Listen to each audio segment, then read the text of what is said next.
Bienvenue dans cette nouvelle vidéo. Bitcoin continue la chute en ce début de semaine qu'on avait pu l'anticiper au vu des scénarios qu'on avait vus la semaine dernière. Donc on va maintenant essayer de voir si on a eu du changement, si tout est toujours aligné à la baisse et pour voir si on a eu des scénarios qui se sont plus ou moins réalisés.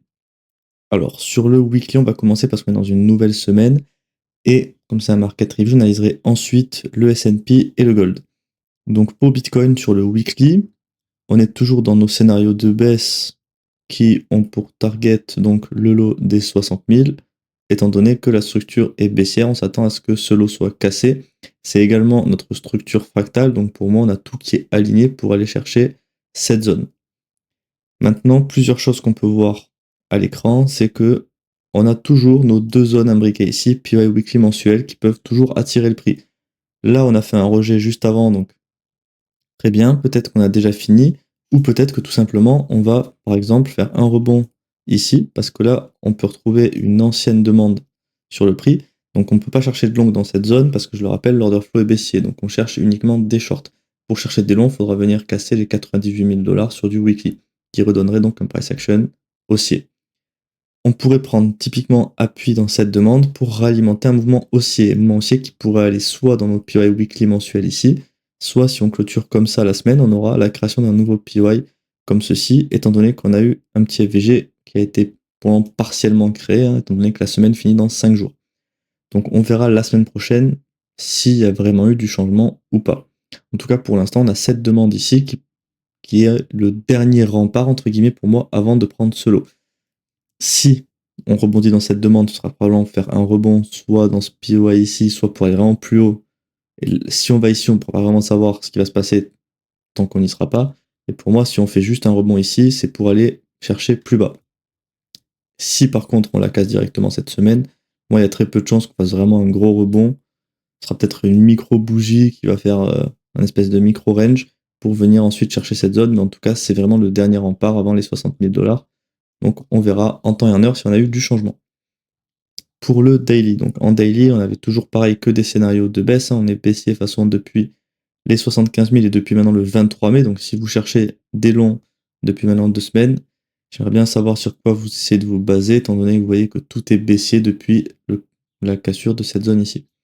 Donc on avait deux PY ici qui n'ont même pas été retestés pour dire que le prix a vraiment un momentum baissier assez fort. On a maintenant la création d'un nouveau PY qui est en train d'être créé. Alors si on peut, alors ça je vais supprimer parce que c'est un peu trop loin, tac. Donc si on peut aussi voir quelque chose, c'est que le PI n'a pas encore été créé, il faudra qu'on valide en fait la création du FVG ici, donc à moins qu'on clôture aujourd'hui à 73 000, pour le moment on aura un PY ici, que je vous montrerai donc dans la continuité de la semaine, pour chercher des shorts comme ceci, et là de toute façon on sera toujours dans la target de ce lot. Pour moi il y a tout qui est aligné pour aller chercher cette zone, en tout cas structurellement parlant. On peut être prêt à ce qu'on n'y aille pas si on a un choc aussi entre temps. Mais en tout cas, pour l'instant, tout est aligné pour aller à cette zone. Si vous voyez des éléments haussiers dans ce graphique, j'aimerais bien que vous me dites lesquels, parce qu'on voit tout le monde sur Twitter qui est en train de râler que ça baisse, qui se pose des questions, mais vous voyez qu'en fait, depuis maintenant, déjà le 23 mai, on est baissier, et de toute façon, tant que toutes nos structures sont baissières, que ce soit du daily, weekly, H4 ou ce que vous voulez, ça sert à rien de chercher des longs. Sur le H4, donc le H4, là, on avait donc un ancien supply qui a rejeté le prix pour faire un BOS, qui a été confondu donc avec notre point de choc ici. Notre structure s'est perpétuée à la baisse comme ceci. Alors ça, le BOS a été fait ici. Alors on a plein d'anciens supply ici, mais on ne peut pas les exploiter étant donné que le choc serait haussier si on revient dans cette zone.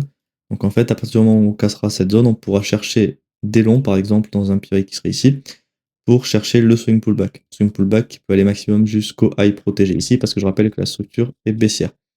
Actuellement, on n'a aucun FVG entre le point de bas de la jambe de baisse et le point de choc futur, donc on n'a aucun POI à exploiter. Mais on cherche toujours des longs, donc potentiellement, si on crée des POI cet après-midi, on pourra. On cherche des shorts, pardon, j'ai fait un petit. Et donc, on pourra ensuite chercher des shorts cet après-midi si on a la création de nouveaux POI, mais pour ça, il faudra créer un FVG ici, ce qui n'est pas encore gagné parce qu'on a déjà 2h30 cette bougie actuelle, et il en faudra encore une autre de 4 heures. Par contre, si on vient choquer à la hausse, on pourra chercher le swing pullback, parce que je rappelle que même si tout est aligné à la baisse, plus on descend sur les time frames, plus ça peut être, entre guillemets, tous les time frames ne seront pas forcément alignés. Si vous êtes sur du 5 minutes, on aura forcément des structures haussières dans du 5 minutes, alors qu'on aura du daily weekly qui sera baissier, vous voyez. Là, en fait, ce qu'il faut attendre, c'est qu'après un BOS, on s'attend à un pullback. Donc, clairement, si on n'a pas de POI short à exploiter, autant attendre d'avoir un choc haussier pour chercher des longs. Par exemple, si ici on fait un petit pullback comme ça, on refait un nouveau lot, on aura probablement un choc à ce niveau-là. Et si vous avez par exemple un POI dans cette zone, vous pourrez chercher des longues, plutôt haute probabilité, étant donné qu'on sera dans le début du swing pullback et qu'on pourra revenir potentiellement vers le POI daily dans ce swing pullback, qui est vraiment une target intéressante. En tout cas, actuellement, c'est vraiment la target qui peut nous intéresser pour un swing pullback, qui en plus est situé dans l'extrême discount de ce range, donc on est vraiment sur la zone extrême de pullback qu'on peut avoir sur ce H4, à moins qu'on retourne la structure, mais en tout cas pour l'instant, il n'est pas trop lieu de parler de retournement structurel quand on est encore en train de créer le lot de cette structure. On n'a pas encore trouvé notre point bas. On peut toujours continuer et la structure peut encore s'étendre. Donc c'est tout pour l'analyse de Bitcoin. Je vois pas grand chose d'autre sur le H4. De toute façon, pour l'instant, il faut patienter. Je vous ferai des mises à jour dans le Discord quand on aura de nouveaux POI. Donc n'hésitez pas à rejoindre avec le lien en description. Pour les personnes qui veulent se former, je rappelle que j'ai créé un mentorat pour 2 types de personnes différentes. C'est si vous voulez investir avec une stratégie vraiment qui est solide sur le long terme, et également pour les personnes qui veulent devenir trader et faire ça de leur activité principale. Donc pour ça, vous allez avoir différentes formules. Vous allez avoir du mensuel, trimestriel ou annuel. Et en quoi ça consiste? Vous allez avoir donc en premier lieu 2 formations offertes. Une formation qui va parler plutôt d'outils crypto pour sélectionner, trouver les bonnes cryptos et ensuite appliquer une stratégie sur ces cryptos. Une stratégie qui sera donc d'analyse technique. Le but en fait, c'est d'identifier des bonnes cryptos et ensuite d'appliquer les modèles d'entrée d'analyse technique. Ça, c'est pour de l'investissement. Et après, pour les personnes qui veulent trader, le modèle d'analyse technique, il est évidemment adapté à toutes les time frames, tout type d'actifs. Donc, c'est vraiment pour les personnes qui veulent aussi devenir trader, un modèle qui va être quasiment 100% mécanique. Vous allez avoir très peu d'éléments qui ne seront pas mécaniques. En gros, l'idéal des stratégies mécaniques, c'est d'avoir un setup qui va avoir plein de paramètres prédéfinis pour en fait avoir des probabilités qui sont solides et un trade qui va se ressembler en fait quasiment à chaque fois. L'objectif, c'est que quasiment tous nos trades soient les mêmes et du coup, on peut se construire des stats solides sur le long terme. Et là, en gros, on tourne aux alentours des 75-80% de win rate. Donc, c'est vraiment une méthode indispensable à avoir pour trader. Vous pourrez également avoir des rendez-vous avec moi. Je réponds à toutes vos questions, des briefs privés mensuellement. Et évidemment, c'est quelque chose de one-to-one. Donc, je vous accompagne tout au long en fait du cursus pour répondre à toutes vos questions. Et si vous n'avez pas compris quelque chose, je vous réexpliquerai tout pour vraiment que vous compreniez et que vous sachiez faire exactement ce que je fais moi sur les marchés. Pour continuer avec l'analyse du S&P sur le weekly, donc la structure s'agrandit encore à la hausse. Alors le point de choc futur est à ce niveau-là, donc ce serait le premier point qui pourrait déclarer l'entrée en swing pullback de cette structure weekly. Pour l'instant, on en est un petit peu loin. Là, pour l'instant, on n'a aucun POI sur cette zone. Si on valide le FVG qui a été créé ici suite au début de semaine, la semaine prochaine, je pourrais vous tracer un POI comme ceci sur le weekly. En tout cas, pour l'instant, tant qu'on n'a pas validé et confirmé ce FVG, il reste quand même 3 jours et demi. On n'est que mardi. Il faudra attendre pour chercher des longs. Sur le daily maintenant, alors sur le daily, on a créé un autre POI que je vois ici, comme ceci. Donc, alors la structure s'est aussi agrandie à la hausse. Tac. Donc on peut chercher des longs dans ces 2 POI. Vous avez ces 2 POI ici, vous pouvez chercher des longs dans les deux et target un nouveau high. Par contre, je rappelle toujours, comme la semaine dernière, qu'après un BOS, on s'attend à un pullback. On est dans une jambe ultra étendue, ATH sur ATH. Donc pour moi, il y a bien un jour où ça va se casser la figure.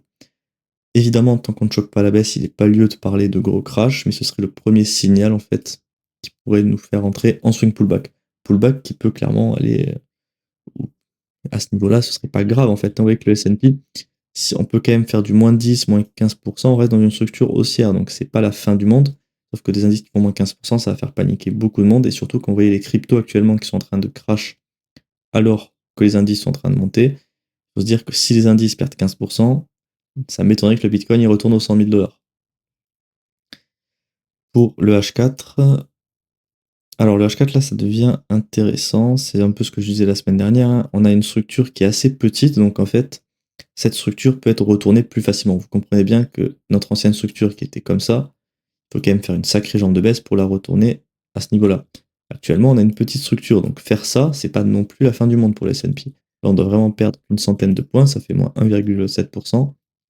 Et le retournement de cette structure serait le premier signe annonçateur d'une baisse, parce que depuis maintenant, je pense que ça doit faire depuis le 20, ici depuis cette zone à ce niveau-là, depuis le 7 avril, donc ça fait 230 bougies qu'on n'a pas eu une structure baissière en H4. Donc ça, c'est déjà un gros signe de momentum.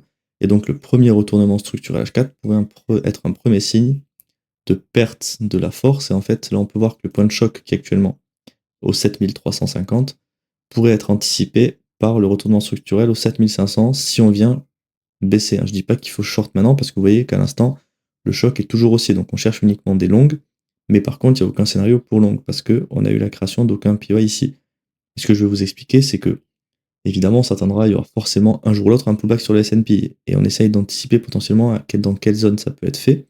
Et pour l'instant, on peut voir qu'une petite structure comme ça, c'est potentiellement plus simple à inverser. Mais ça ne veut pas dire qu'on va l'inverser. Je dis juste que si on commence à avoir une jambe de baisse, ce sera plus facile de retourner cette structure et de venir casser le strong low de cette zone. En tout cas, ça ne veut pas dire qu'il faut shorter pour l'instant. Tant que vous n'avez pas eu de choc baissier et de POI vendeur, il n'y a aucun monde où vous pouvez chercher des shorts pour l'instant. Donc il faut bien patienter. De toute façon, je vous ferai des mises à jour pareil sur le Discord régulièrement, si on a des nouveaux scénarios, et je referai une vidéo de façon dans la semaine pour vous faire une deuxième mise à jour. Pour finir la vidéo, je vais donc faire le gold. Le gold qui, vous allez voir, est toujours pas très pertinent.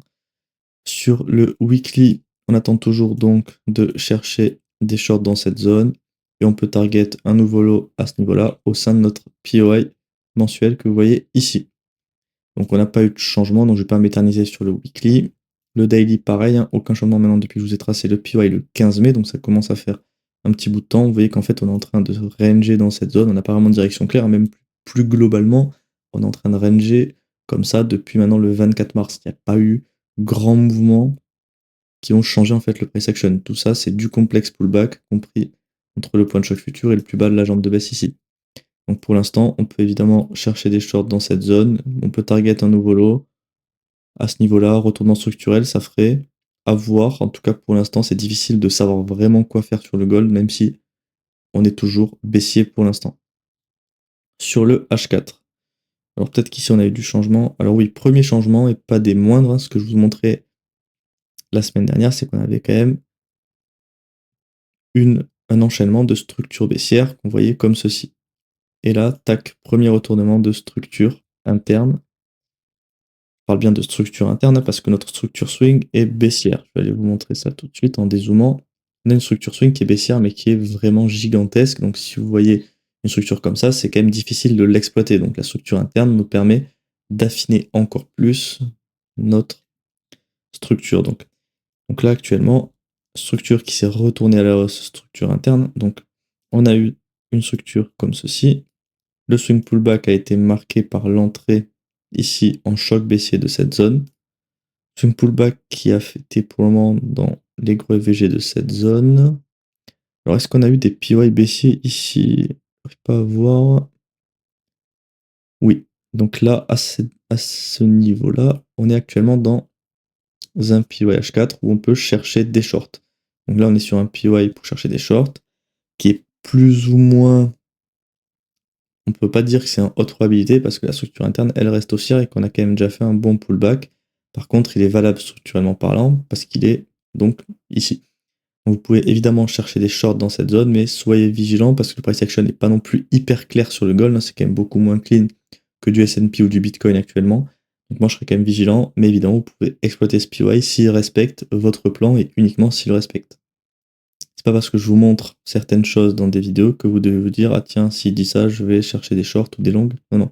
Vraiment que vous ayez un plan qui soit construit, que vous ayez déjà appliqué sur des backtests ou autres, et que vous suiviez en fait ce plan tous les jours, et pas juste tiens, ce jour-là, ce plan me donne un trade, un autre jour, celui-ci m'arrange, et vous changez tous les jours, sinon vous allez vraiment vous casser la figure, comme le marché en fait. Donc c'est tout pour l'analyse du gold, je vois pas grand-chose d'autre à dire. Hein. On est toujours dans cette immense structure, de toute façon, donc il faudra attendre pour moi d'avoir une résolution des deux bornes pour commencer vraiment à avoir des scénarios plus intéressant. Si vous cherchez une stratégie d'investissement avec pratiquement rien à faire, j'ai créé un algorithme de trading plus d'investissement pour Bitcoin, c'est-à-dire que c'est un algorithme qui va marcher sur du spot, il n'y a pas de levier, c'est pas vraiment du trading. En fait, l'objectif, c'est d'optimiser l'investissement sur Bitcoin. Donc j'ai fait une vidéo, vous pouvez aussi retrouver sur YouTube, où je vous détaille tout. Et là, vous avez évidemment sur le site internet tous les détails en fait de la stratégie avec toutes les précédentes positions qui ont été faites sur les 3 dernières années. Vous avez ici la courbe de la stratégie par rapport à celle de Bitcoin, et au jour d'aujourd'hui, on est à 166% de surperformance. Vous pouvez également mettre un montant pour simuler les profits depuis le début. Vous pouvez retrouver toutes les stats qu'on va avoir ici. Et ça, l'objectif, c'est vraiment d'avoir une stratégie qui optimise notre investissement et notre position sur Bitcoin pour être exposé en fait quand le marché monte et idéalement être en stablecoin quand le marché baisse, comme vous pouvez le voir ici. Le marché a chuté fortement et la stratégie qui est ici l'algo de trading, il n'a pas du tout bougé. En fait, on a latéralisé parce qu'on n'était pas exposé pendant près de 2 mois, de fin janvier à début avril. Tout ça, ça marche avec Cornix. Donc en fait, c'est ultra simple, c'est-à-dire qu'une fois que vous arrivez sur le lien qu'on va vous envoyer par mail, vous aurez simplement à connecter votre exchange de manière 100% sécurisée et après d'automatiser en fait le processus en 2 ou 3 clics. De toute façon, vous avez tout qui est indiqué avec une vidéo. Donc c'est vraiment très simple d'utilisation et adapté à tout le monde. Vous pouvez également retrouver les tarifs en bas avec évidemment des tarifs qui sont plus axés sur le long terme parce qu'on parle d'algorithme spot. Donc si le marché baisse, il y aura du mal à faire de la performance parce qu'on ne va pas shorter, on fait simplement des achats. Donc c'est pour ça que le long terme aura beaucoup plus d'intérêt sur une stratégie comme ça.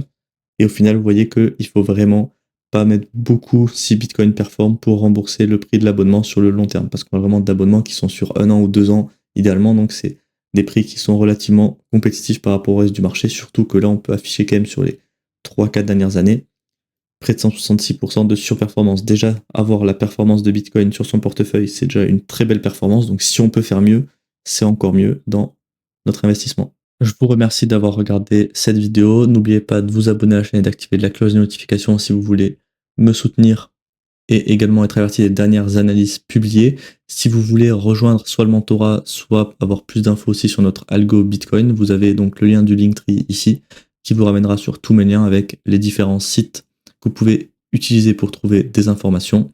Et vous pouvez également avoir le lien de Discord si vous voulez nous rejoindre pour plus d'analyses, parce que je vais partager des analyses que je ne partage pas sur YouTube, sur Discord.